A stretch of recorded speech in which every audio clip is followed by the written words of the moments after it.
Dear fellow human, I think by now you have the feeling that something is not right about our current situation.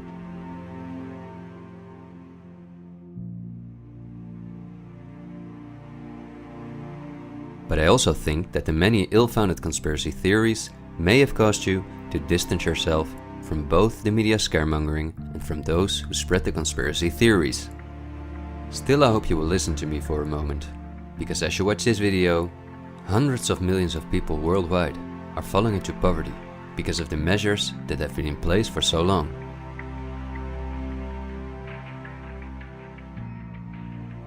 And although the biggest economic crisis that we will ever experience may not have affected you personally yet, it's only a matter of time before the ripple effects also reach you and your loved ones. This is not alarmism, but the harsh reality we face. I also think that we can limit the damage and even benefit from it if we are properly and objectively informed about our current situation. Therefore, I would like to show you some easy verifiable facts that I think are essential. Less than a handful of megacorporations dominate every aspect of our lives. That may seem like an exaggeration, but from the breakfast that's on the table in the morning, to the mattress we sleep on at night, and everything we do, put on, or consume in between, all are largely dependent on these corporations. These are investment companies of immense proportions, and they manage the major money flows on Earth. They are the protagonists of the play which we are currently witnessing. So as not to take up too much of your time, I've summarized the most important information as briefly as possible. How does it work? Let's take as an example a company like PepsiCo, which is the parent company of many of the most popular soft drinks and snacks in the world. There appear to be many different competing brands, but they all come from the factories of a small number of corporations that together have a monopoly on the industry. Within the packaged food industry, there are a number of other major companies such as Unilever, the Coca-Cola Company, Mondelez, and Nestlé. On this image, you see that virtually every well-known brand in the packaged food industry belongs to one of these corporations. You can easily get this kind of information. You can verify it on the websites of the relevant brands or on Wikipedia. Companies of this size are usually publicly traded and have a board where the largest shareholders call the shots. On websites like Yahoo Finance, we can find detailed company information, including who the largest shareholders of these companies are. Let's take PepsiCo again as an example. We see that 73.14% of the shares are held by no less than 3,379 institutional investors. These include investment companies, mutual funds, insurance companies, banks, and in some cases governments. Let's look at who the largest institutional investors of PepsiCo are. As you can see, just 10 out of the 3,379 investors account for almost 1/3 of all shares. The combined share capital of these top 10 has a value of approximately $60 billion. But of those 10 investors, 3 own more shares than the remaining 7. Let's remember their names and let's see who owns the most shares at the Coca-Cola Company, Pepsi's big competitor.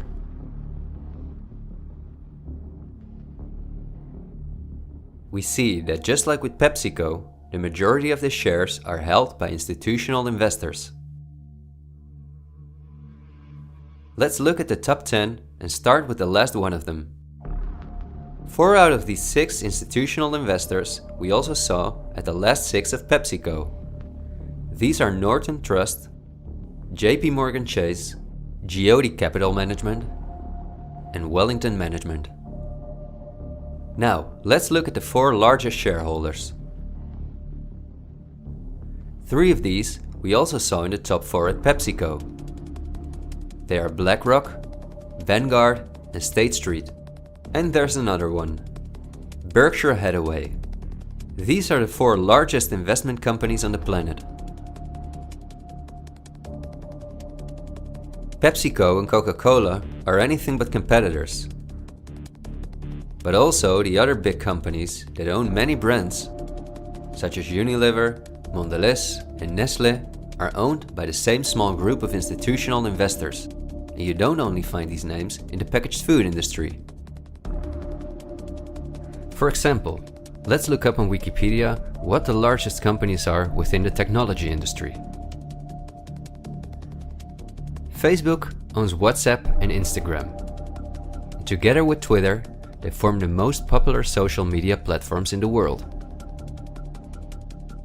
Alphabet is the parent company of all Google businesses, including YouTube and Gmail, but they are also the biggest sponsors and developers of Android, one of the two operating systems on which almost all smartphones and tablets in the world run.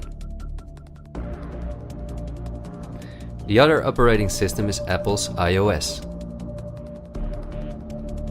Finally, if we add Microsoft to the other three, we see that 4 companies produce the software that almost all computers, tablets and smartphones in the world depend on.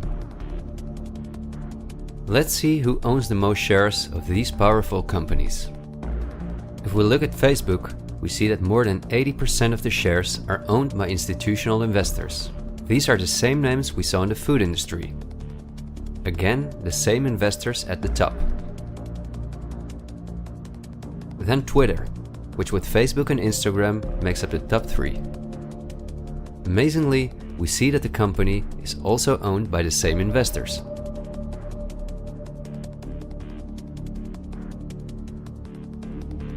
We see them at Apple, but also with their big competitor Microsoft.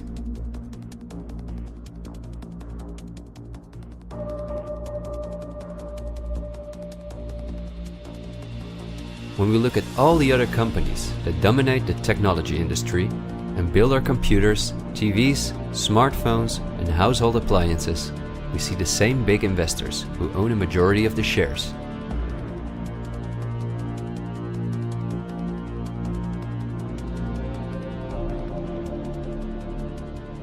We see this within all industries around the world.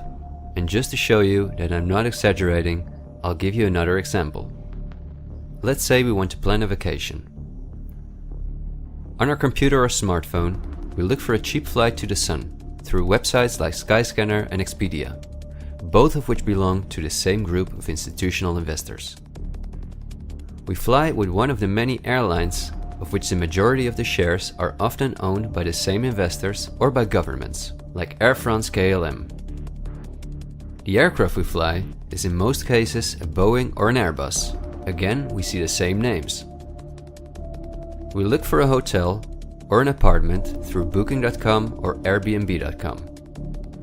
Once we arrive at our destination, we go out for dinner, then we write a review on TripAdvisor. The same investors are at the basis of every aspect of our journey, and their power goes even much further, because even the kerosene that fuels the plane comes from one of their many oil companies and refineries. Just like the steel that the plane is made of comes from one of their many mining companies.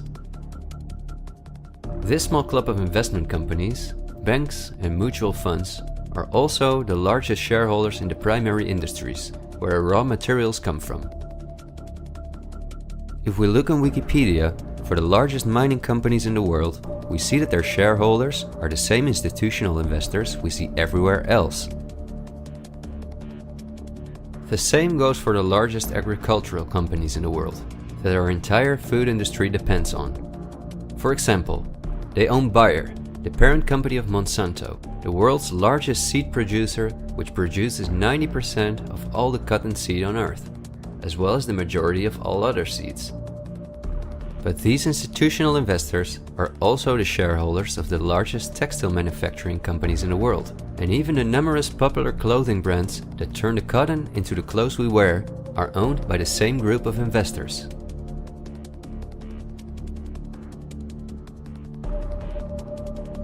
Whether we have the world's largest solar panel producers or the largest oil refineries, the shares are managed by the same companies. They own the tobacco companies, who produce all the popular tobacco brands in the world. But they also own all the major companies in the pharmaceutical industry and the scientific institutes that produce the drugs. They own the companies that produce our metals and raw materials, and the entire automobile, aircraft and arms industry where those metals and raw materials are processed.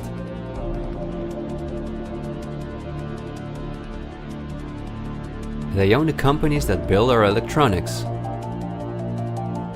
They own the big department stores and online marketplaces.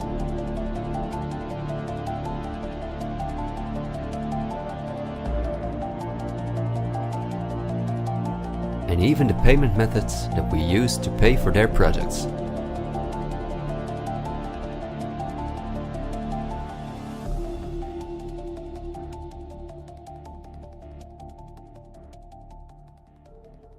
Because I want to keep my story as short as possible, I've decided to only show the tip of the iceberg.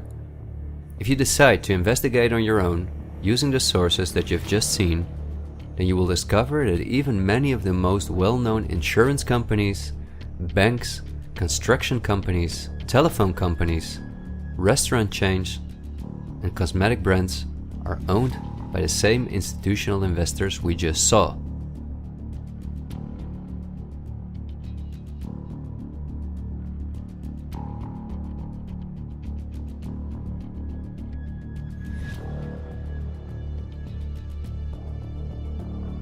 These institutional investors are, as I told you earlier, mainly investment companies, banks and insurance companies. They are in turn also owned by shareholders. Now, what is the most amazing thing? All of these institutional investors own each other's shares, and together they form an immense network that we can compare to a pyramid. The smaller institutional investors are owned by larger investors, who in turn belong to even larger investors.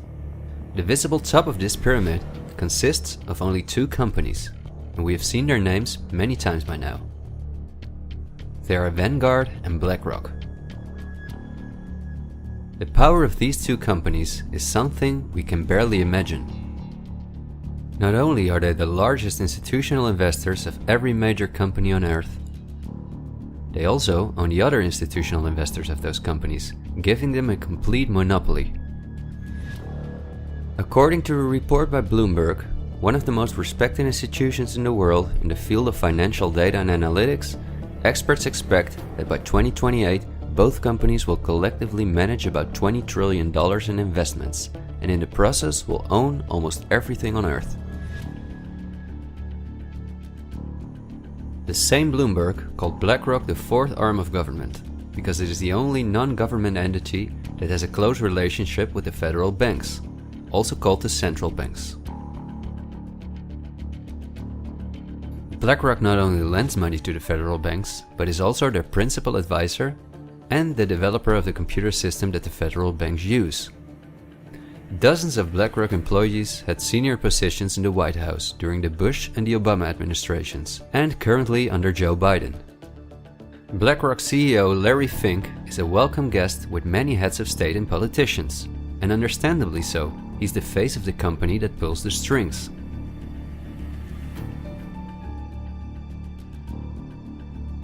Yet Larry Fink does not pull the strings himself.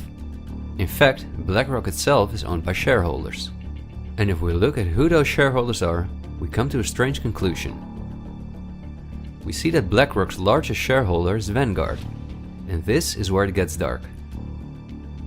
Vanguard itself has a unique structure that makes it impossible to see who its shareholders or clients are. The elite who own Vanguard don't want anyone to know that they are the owners of the most powerful company on Earth. But of course, this is no secret to those who are willing to look into it. Reports by Oxfam and Bloomberg show that 1% of the world's population collectively owns more money than the other 99%. Indeed, Oxfam claims that as much as 82% of all the money earned in 2017 went to this 1% of people. Naturally, those who own the most powerful company on Earth would also be the richest among this 1%.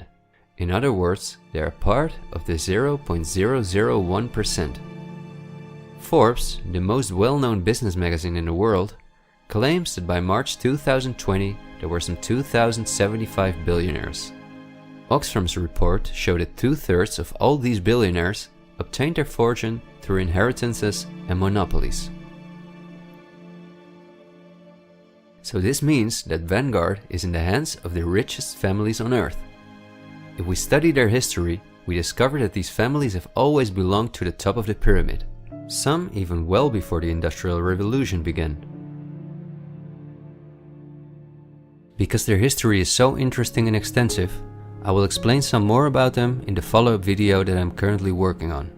But in order not to elaborate too far, I will just point out that many of these families belong to royal bloodlines, and they are the founders of our banking system, the United Nations, and every industry in the world.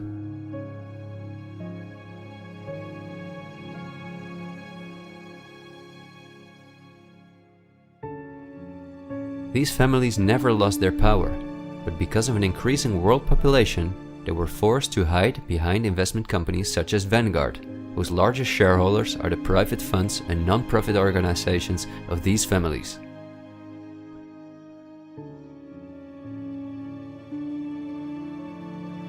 To make the bigger picture more clear, I need to briefly explain something about these non-profit organizations.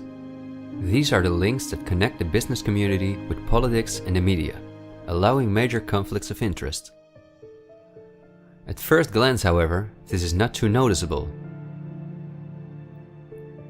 Non-profits, also called foundations, are organizations that rely on donations, and they do not have to publish from whom they receive those donations. They can invest this money in whatever they want, and do not have to pay tax on their profits as long as those profits are reinvested in other projects that they are involved in.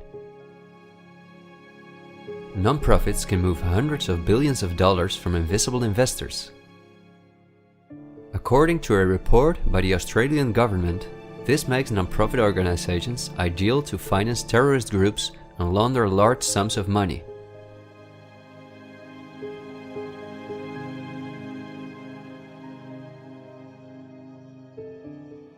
The foundations and funds of the families who are highest in the hierarchy of the 1% hide behind the scenes as much as possible.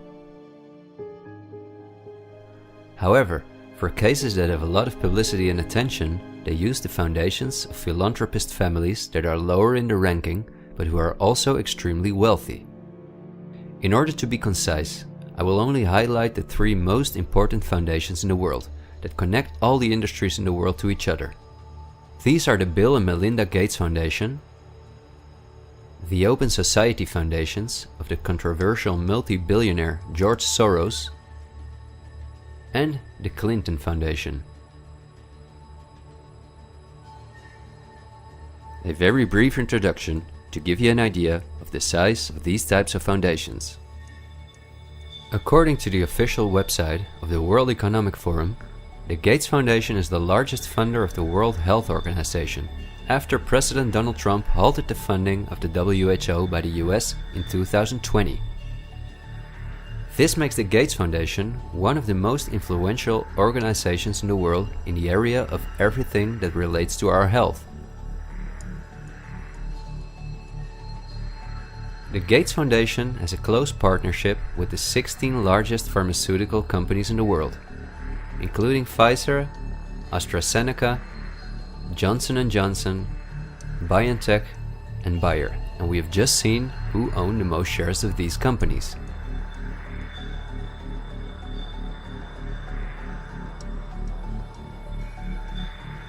Bill Gates was anything but a poor computer nerd who made it to one of the richest people in the world, but he came from a philanthropic family that, just like himself, worked for the absolute elite. Bill is the founder of Microsoft, which is owned by BlackRock, Vanguard, and until recently Berkshire Hathaway. But at the same time, the Gates Foundation is the largest shareholder after BlackRock, Vanguard, and State Street in Berkshire Hathaway, where he was even on the board for a while. We would spend hours if we considered everything the Gates Foundation, the Open Society Foundations of George Soros, and the Clinton Foundation are involved in. But because they connect us with the next topic and with the current events, this brief introduction was important. I think the next topic should start with a question. A random person like myself, with very little experience in video editing, using an old laptop, can in 20 minutes objectively portray that only 2 companies have a total monopoly over all the industries in the world. So the natural question is, why don't you hear about all of this in the media? What? It's a good question. Every day we have the choice between countless reports, documentaries, and television programs, and yet not one of them talks about this. Is it something not interesting enough? Or might there perhaps be other interests at play? The answer we get again from Wikipedia.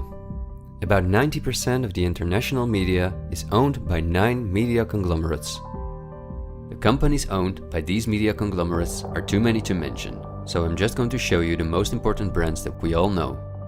Viacom CBS is the parent company of, among others, all CBS channels, Paramount, where the most famous movies and series in the world come from, MTV, Comedy Central, Nickelodeon, the popular British Channel 5, and the popular Australian 10. Guess who the largest shareholders of Viacom CBS are? Before we look at the other major conglomerates, let's not forget to mention our extremely powerful streaming monopolists, Netflix and Amazon Prime, both of which belong to the same shareholders. Then AT&T, which is the parent company of Warner Brothers, HBO, Discovery Channel, CNN, Cartoon Network, TNT, DC, and many other well-known brands. Guess who the largest shareholders of AT&T are?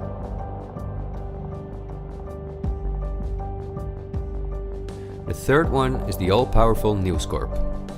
This company owns many of the most well-known national and regional newspapers, magazines and TV channels in the US, the UK and Australia. The shares of News Corp are owned by the American multi-billionaire Rupert Murdoch and by the institutional investors we see everywhere else. News Corp's sister company is Fox Corporation, which is also one of the most powerful media conglomerates on Earth. Just like News Corp, it is owned by the Murdoch family and the usual investors. Then the Walt Disney Company, a conglomerate of unimaginable dimensions, with many subsidiaries such as Pixar, Marvel, 20th Century, Lucasfilm, ABC, National Geographic, and Hulu. Who are their biggest shareholders? Another powerful media conglomerate is Comcast. This is the parent company of NBC, DreamWorks, Universal, the Sky Group, Focus Features, Xfinity, and many other major media brands. As you would expect, their largest shareholders are Vanguard and BlackRock.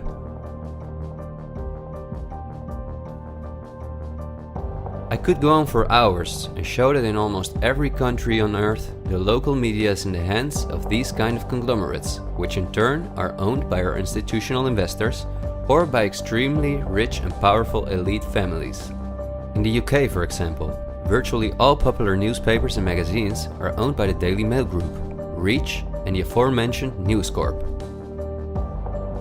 In the Netherlands, the entire media is in the hands of the Persgroep, Mediahuis, and Bertelsmann.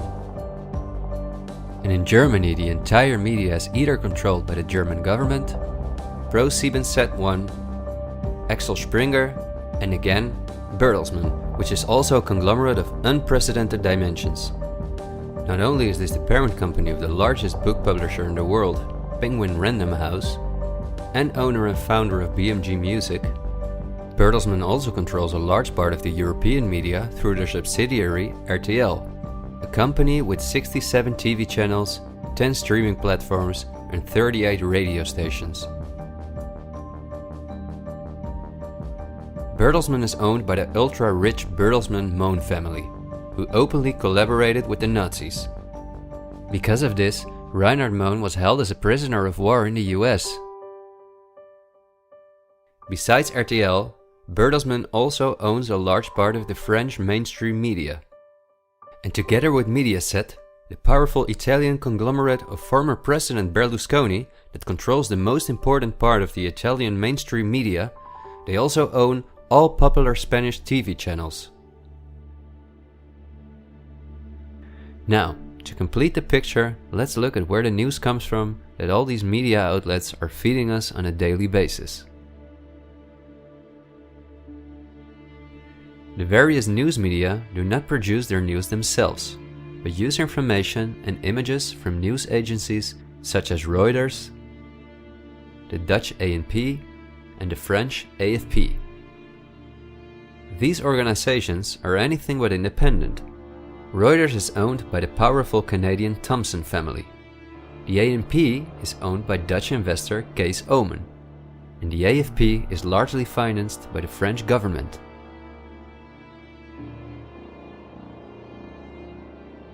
The main journalists and editors who work at our media or at these news agencies are affiliated with important journalistic organizations, such as the European Journalism Centre. These are one of the largest funders of media-related projects across Europe. They train journalists, produce study materials, give internships at, for example, the ANP, and work closely with the world's largest corporations such as Google and Facebook. For journalistic analysis and opinion, all the major media outlets in the world use Project Syndicate, the most powerful organization within its field. It supplies the 506 most important media outlets in 156 countries. Project Syndicate, plus an organization such as the European Journalism Centre, together with the news agencies, are the connecting link between all the different media outlets around the world. When newscasters read the news from their teleprompters, there is a good chance that the text comes from one of these organizations.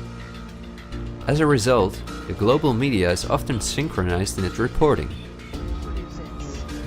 We are concerned about trouble and trending irresponsible, one-sided news stories Plaguing our country. The sharing of biased and false news has become all too common on social media. More alarming, some media outlets publish these same fake stories without checking facts first. The sharing of biased and false news has become all too common on social media. More alarming, some media outlets publish these stories simply aren't true without checking facts first. Unfortunately, some members of the media use their platforms to push their own personal bias and agenda to control exactly what people think. And this is extremely dangerous to our democracy. This is extremely dangerous to our democracy. This is extremely dangerous to our democracy. This is extremely dangerous to our democracy. This is extremely dangerous to our democracy. This is extremely dangerous to our democracy. This is extremely dangerous to our democracy. This is extremely dangerous to our democracy. This is extremely dangerous to our democracy. This is extremely dangerous to our democracy. This is extremely dangerous to our democracy. This is extremely dangerous to our democracy. This is extremely dangerous to our democracy. In September 2020, the European Journalism Centre and Facebook set up a fund to support selected news organizations to do the reporting during the corona crisis. Let's see who the organizations are that, along with the news agencies, produce our news. At Project Syndicate, we see the Bill and Melinda Gates Foundation, the Open Society Foundation, and the European Journalism Centre.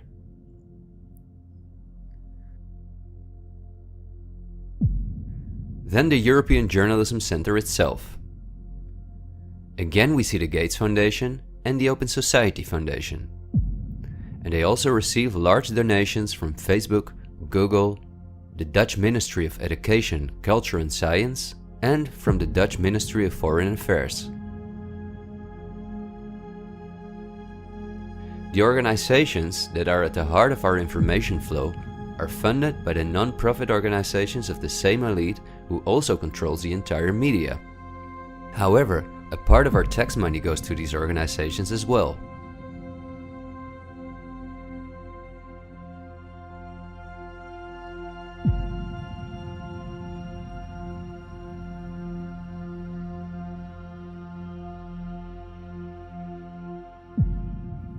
Okay, I realize this was a lot of information to process, and believe me, I've made it as short as possible, and I've only used those examples that seem necessary to show you the overall picture, so you can understand the current situation better. It is an all-encompassing topic that can change our view on many historical events, but my goal is to inform you about the danger in which we presently find ourselves. There will be enough time for us to delve into the past, so let's talk about the current events now. The elite that controls every aspect of our lives, up to the information that we receive, depends on an unimaginably coordinated collaboration to keep all the different industries on Earth connected to each other, in order to ensure they all work in the elite's interests. This happens at the World Economic Forum, one of the most important organizations in the world. At its annual meeting in Davos, the CEOs of the largest companies on Earth gather along with heads of state, politicians, and other influential individuals and organizations like UNICEF and Greenpeace. Serving on the board of trustees are former US Vice President and climate change guru Al Gore, BlackRock CEO Larry Fink, the President of the European Central Bank Christine Lagarde, the Director of CERN Fabiola Gianotti, the Queen of Jordan, the Director of the International Committee of the Red Cross Peter Maurer, and many other politicians and CEOs of the world's most influential companies. According to the WEF's official website, their annual membership fee ranges between 53,000 and 530,000 euros. But according to the WEF's year reports, around 71% of their total budget comes from its partners, who in this way pay for the membership of young politicians who cannot afford their own fee. Wikipedia reports the following. According to critics, the WEF is a business forum where the wealthiest companies can negotiate deals with other companies or with politicians. The purpose of the WEF for many of the participants would be personal gain instead of solving global problems. I don't like to make assumptions, but would there be so many problems on Earth if the key industry leaders, bankers and politicians since 1971 had gathered annually to solve our world's problems? Is it not strange that the world's leading environmental organizations have been meeting for 50 years with the CEOs of the most heavily polluting corporations while things just keep getting worse for our natural world?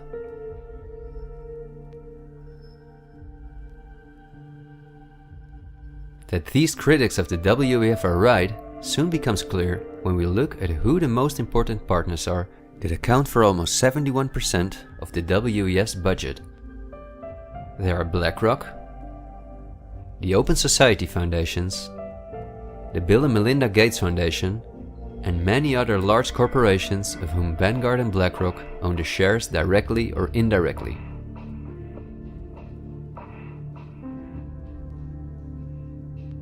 The president and founder of the WEF is Klaus Schwab, a German professor and businessman. In his book, The Great Reset, he describes in detail the plans of his organization.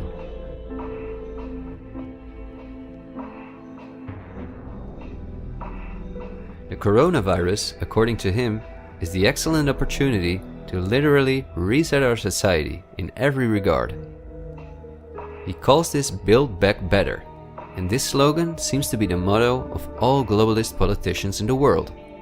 And it's now a historical moment, a crucial moment to rebuild the future, to reset our policies. And of course, we also want to work together on building back better. You know, I said we're going to build back and we're going to build back better. It's certainly a major crisis, but it also offers us a unique opportunity. We must use this historical opportunity. Together we can turn a crisis into an opportunity. But this global pandemic has also created an opportunity to build back better. To build back better later. But also to build back better. To build back a better world. To build back better. We can't just build back, we got to build back better. And achieve the Sustainable Development Goals. And climate action is an essential part of that. According to Schwab, our old society should be exchanged for a new one, in which countries give up their sovereignty to an all-encompassing world government, in which people own nothing but work for the state, in exchange for their housing, healthcare, and all their other basic needs. All of this is necessary, according to the WEF, because our modern consumer society, which the elite themselves imposed on us, can't keep going as it is. It's no longer sustainable.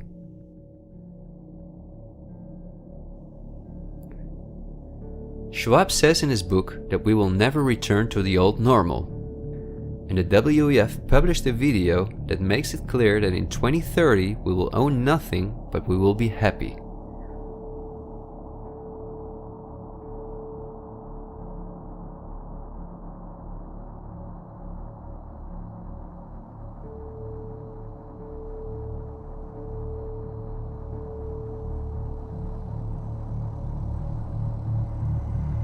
You've probably heard some talk about the New World Order.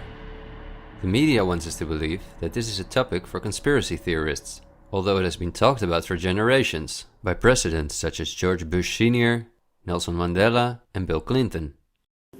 We have before us the opportunity to forge for ourselves and for future generations a new world order, a world where the rule of law, not the law of the jungle, governs the conduct of nations.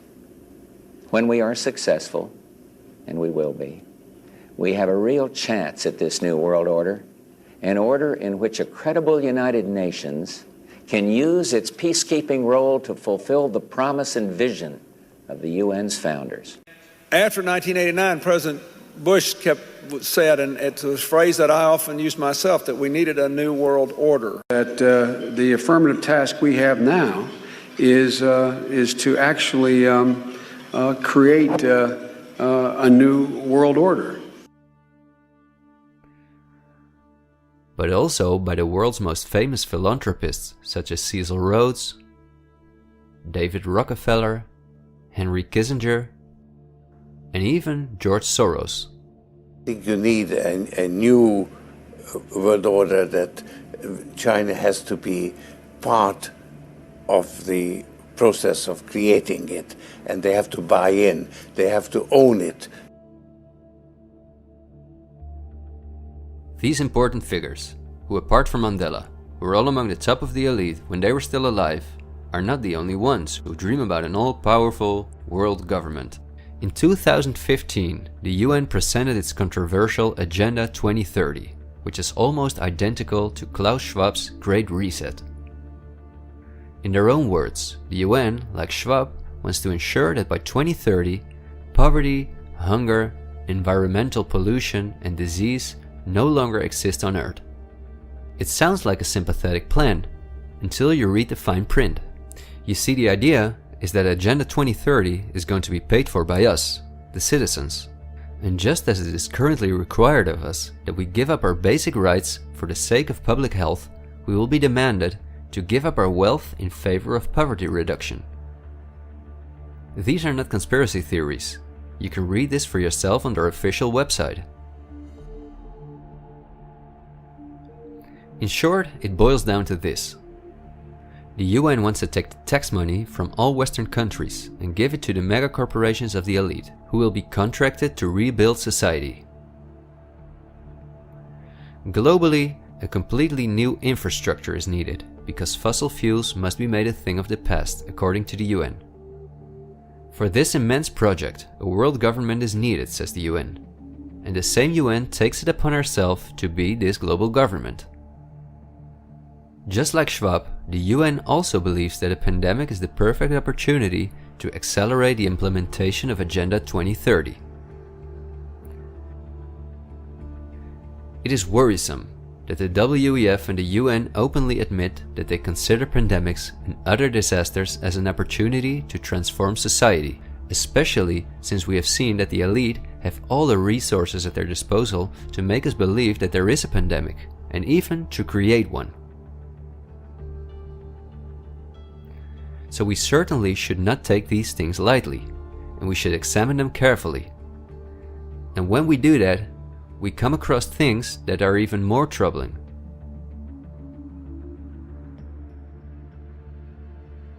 On Friday, October 18, 2019, months before the pandemic was declared, a meeting was held at the Pierre Hotel in New York City for a select group of about 130 very important guests, including politicians and the world's most respected medics and pharmacists. The purpose of the meeting was to simulate the possible scenarios in the event of a global pandemic. This could be a coincidence, you might say. For this simulation, however, a coronavirus was used as an example. The simulation covered in detail how the coronavirus would develop and how they could only control this through the intensive collaboration of entire industries, governments, and government agencies. Once again, a new world order to save us from destruction. Does it surprise you when I tell you that this meeting, called Event 201, was organized by none other than the World Economic Forum, the Bill and Melinda Gates Foundation, and the Johns Hopkins Institute? This is not a conspiracy theory. Check the official website of Event 201 for yourself.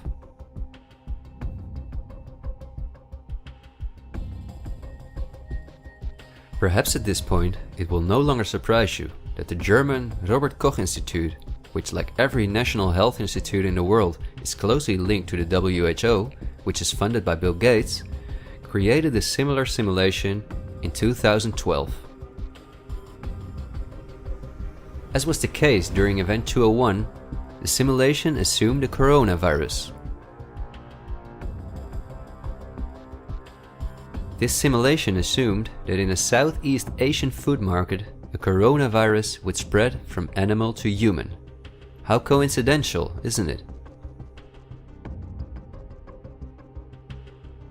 In this simulation, it takes several weeks for the authorities to identify the virus, allowing it to spread worldwide. The simulation is made of the consecutive 3 years, in which there are lockdowns and economies are destroyed. But also the impact on society is simulated in all aspects, even the protests. I won't tire you with the details. In fact, you can download this analysis for yourself from the website of the German government.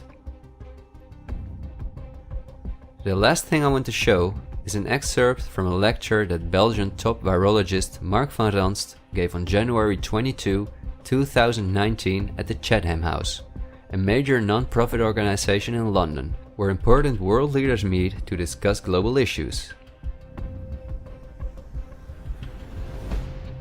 Winners of the Chatham House Prize include Hillary Clinton, Melinda Gates, and John Kerry.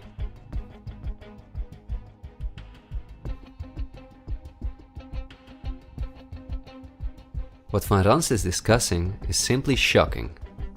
Van Ranst in fact explains how he has fooled the entire Belgian population during the swine flu through fear-mongering, out-of-context mortality rates, and media manipulation. He laughingly explains how he managed to impose the vaccine for the swine flu on the frightened Belgian population, a vaccine produced by the pharmaceutical companies he worked for. Thank you very much, Ab. Thanks for the invitation. And I was asked to tell you about my experiences being the crisis manager, the flu commissioner for Belgium, and highlighting the communication. And then you have one opportunity to do it right. I mean, day one is so important. In day one, you start your communication with the press, with the people, and you have to do it right. I mean, you have to go for one voice, one message.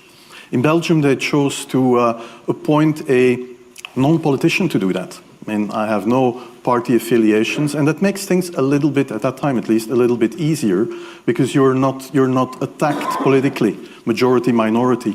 That doesn't come into play, and that was a huge advantage. The second advantage is that you can play in Brussels the complete naive guy and get a lot more done than you would otherwise be able to do.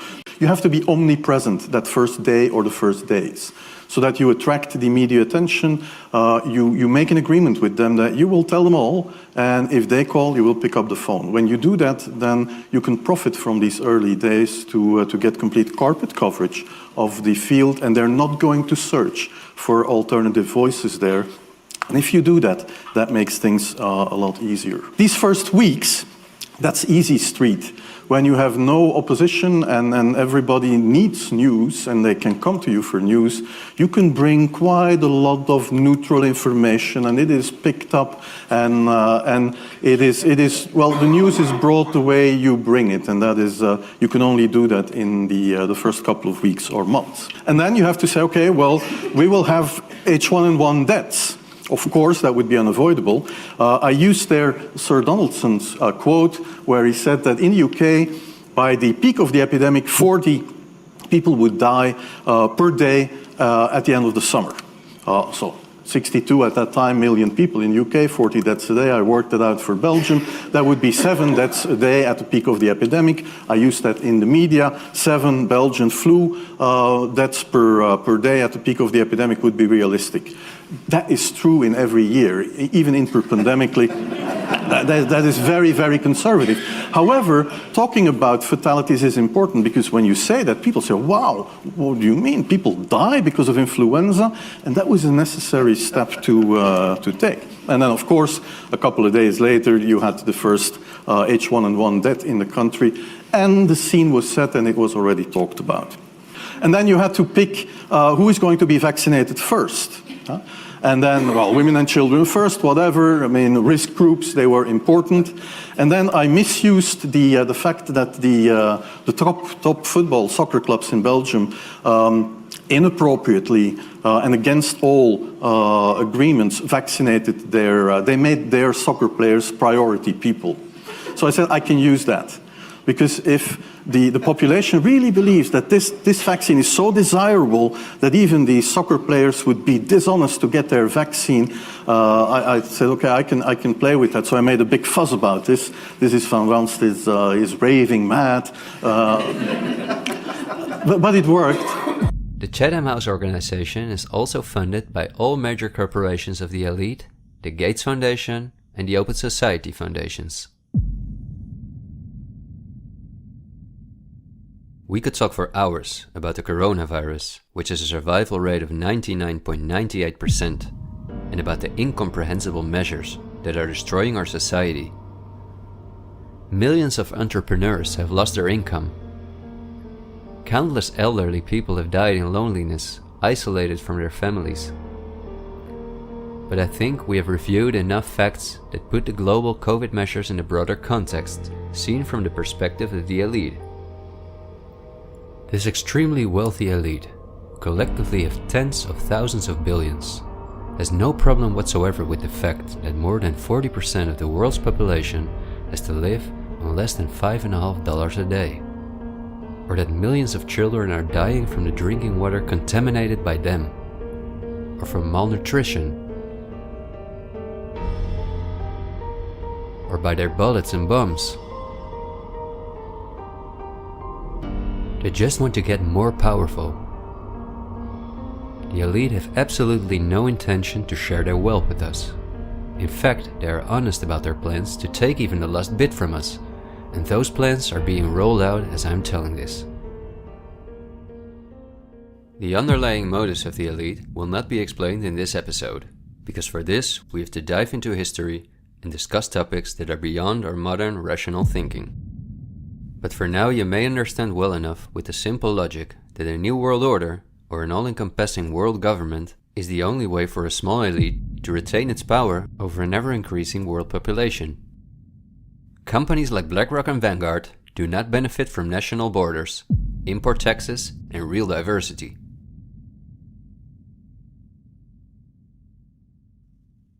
Only through fear and media manipulation can they maintain their grip on all of us.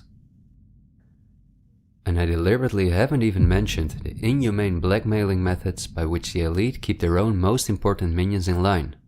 Because if this topic has aroused your curiosity, you will undoubtedly find out all about this in time. The elite have no intention to cure us from the countless diseases we've contracted from the toxic food they've produced, and from the environmental pollution which they have caused.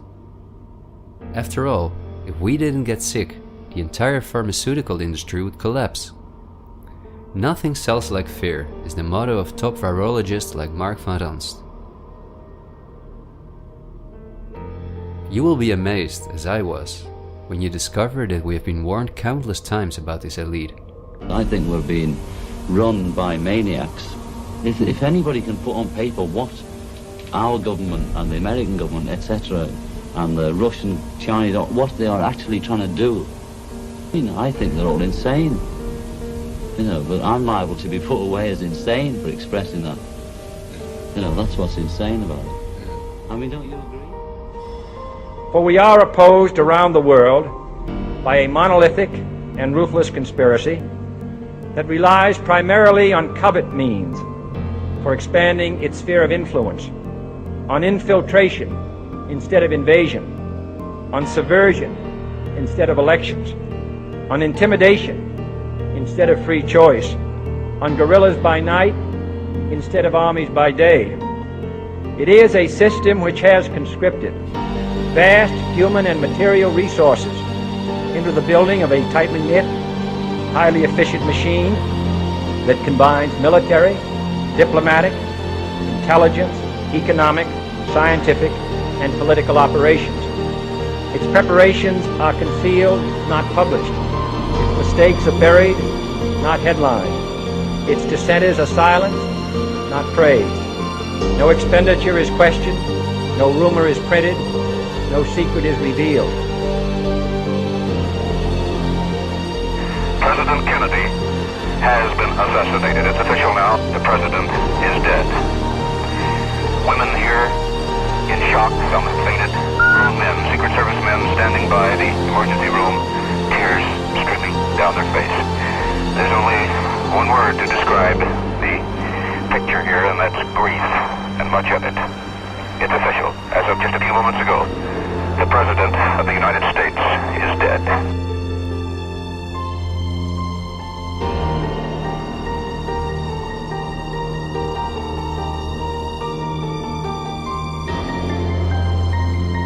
When you're talking about really elite levels, the name of the game is blackmail. That's what runs the whole system, basically.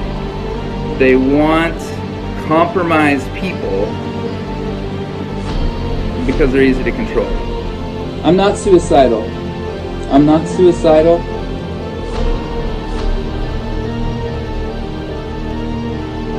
The deep state is those people within the U.S. government that are career employees that cannot be fired by people that we elect by the Congress or the President. Are these people in control? Can they enact laws? Fuck yes. Can we fire these people? No. Can presidents fire them? No. It's designed that way so that political parties and political interests cannot affect the deep state. Do you understand the nightmare of our situation, people? It is no secret. It is as open as it can be. The deep state does control America. Wake up, people, please. God, use some common fucking sense. Thank you.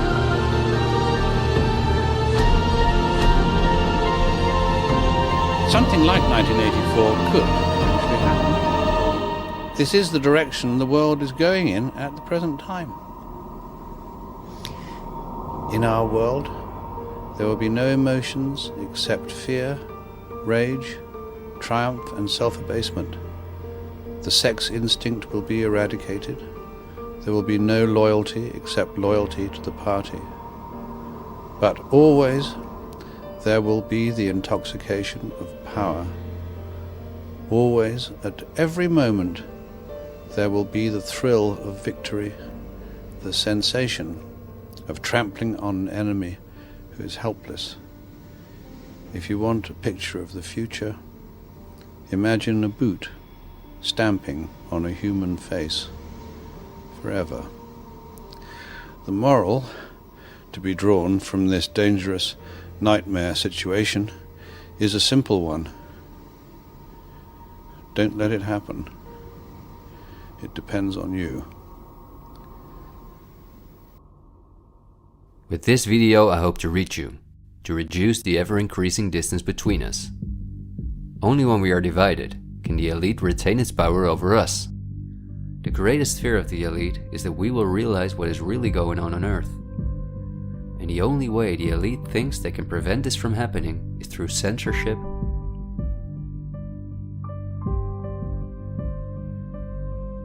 preventing human contact,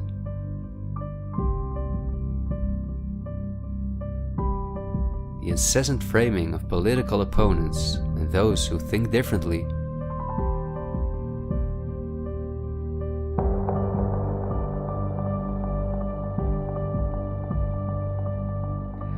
and the use of brute force.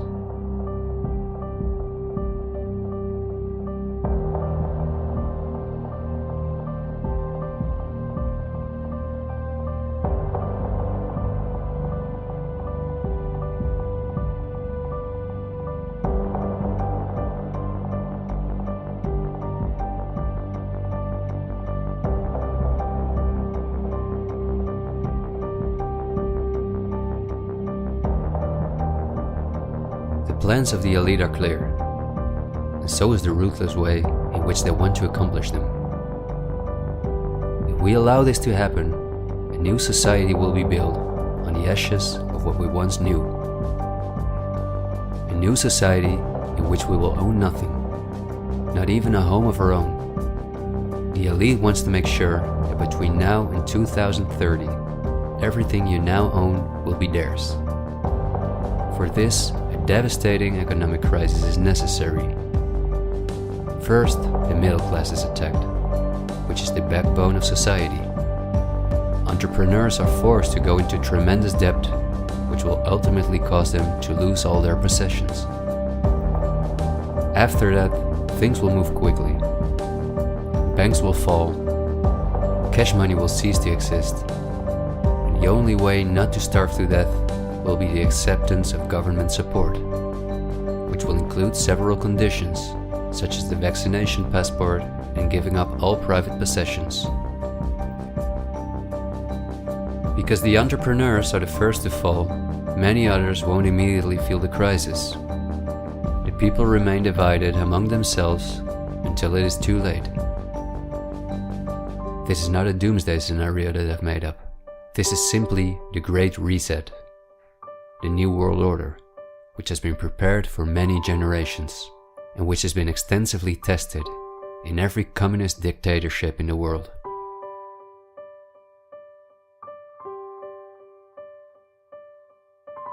But this can also go a different direction, and instead of a great reset, we can cause a great awakening and create a world where no one has to go hungry, and where we can live in a sustainable way, in freedom with each other and with nature.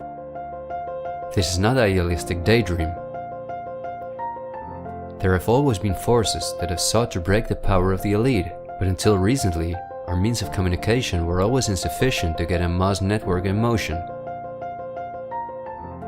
The elite have always kept us in ignorance about the discoveries of geniuses such as Tesla, who was far advanced in the field of clean, free energy, or Dr. Rife, who used radio waves to cure at least 16 terminal cancer patients before he, just as Tesla, died in a suspicious manner.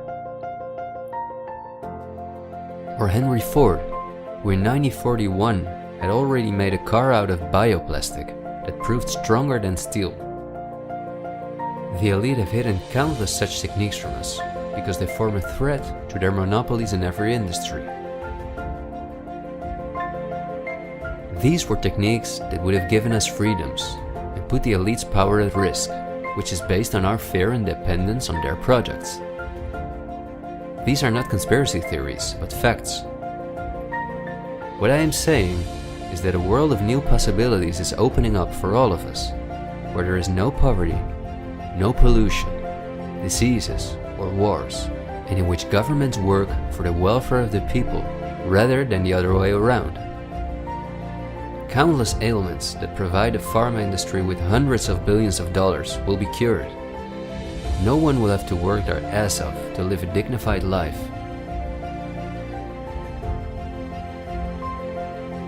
People will no longer live in fear because of the lies of the media, the pharma industry, the climate lobbies, and politicians. It's all on the horizon, but we have to go through the storm first and recognize what the real problem is in our society. I want to thank you for listening to me, and I hope someday, in freedom, together we'll reflect back on this unique moment in history. There is still so much to tell, but we will save the rest for later. This video was only intended as an introduction. This is where our journey starts, and it will be a difficult one, but we will undertake it together, and we will help each other get up when we fall.